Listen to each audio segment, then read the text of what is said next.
एक ने रोटियां जला देता है, इस घर में राशन का तेरा बाप लाके भरेगा? हाँ, तेरा बेटा मुझे बहुत रकम नहीं भेजता यहाँ पर घर चलाने के लिए, 1-2 हजार पे भेज देता है, उससे क्या घर चलता है? और ऊपर से तेरी दवाइयों में पैसा खर्च होता है, तेरी देखभाल में, तेरे लिए फ्रूट्स ये सब का हराम का आता है। हाँ, आया बड़ा रोज के रोज रोटियां जला देता है, ये राशन कौन भरेगा घर में लाके? बहू एक रोटी तो जली थी, तूने तो पूरा मेरा मुंह ही जला दिया। मुंह जलाने के लिए ना तेरा मुंह तवे पर रखा है मैंने, कोई मुझे शौक नहीं है। और वैसे भी हर रोज तो एक ना एक रोटी जलाकर दे ही देता है, क्यों फ्री का राशन आ रहा है क्या? बहू, मेरे बेटे ने तो मुझे यहाँ आराम के लिए बुलाया था और तुम मुझसे यहाँ काम करवा रही हो। क्या बोला? देखभाल करने के लिए? अबे ओ बुड्ढे, तुझे क्या मैं यहाँ की नौकरानी लगती हूँ जो दिन रात तेरी सेवा करूंगी, तेरे हाथ पैर दबाऊंगी?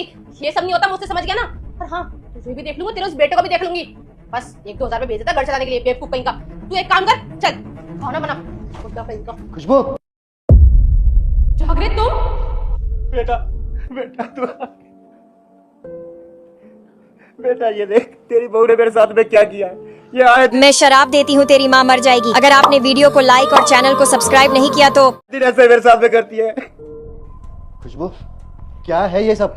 जब मैं यहाँ से गया था, मैंने तुम्हें क्या कहा था कि मैं वहाँ बॉर्डर पे देश की सेवा करूंगा और तुम घर में रहकर मेरे पापा का ध्यान रखना। और तुम मेरे जाने के बाद मेरे पापा को जला रही हो, उन पे अत्याचार कर रही हो। अरे ऐसा करते हुए तुम्हें बिल्कुल भी शर्म नहीं आई? अच्छा, तो पहले तो मुझे एक बात बताओ कि तुम मुझे इस घर में शादी करके क्यों लेकर आए थे? नौकरानी बनाने के लिए? और तुम्हारा यह बाप आराम करे या बीमार पड़े या कुछ भी करे, मुझे क्या फर्क पड़ता है इससे?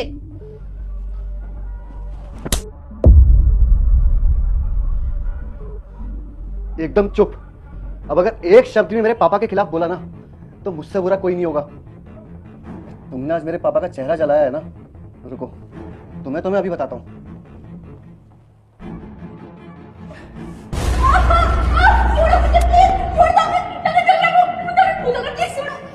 अब पता चला जब खुद का चेहरा जलता है तो कितना दर्द होता है।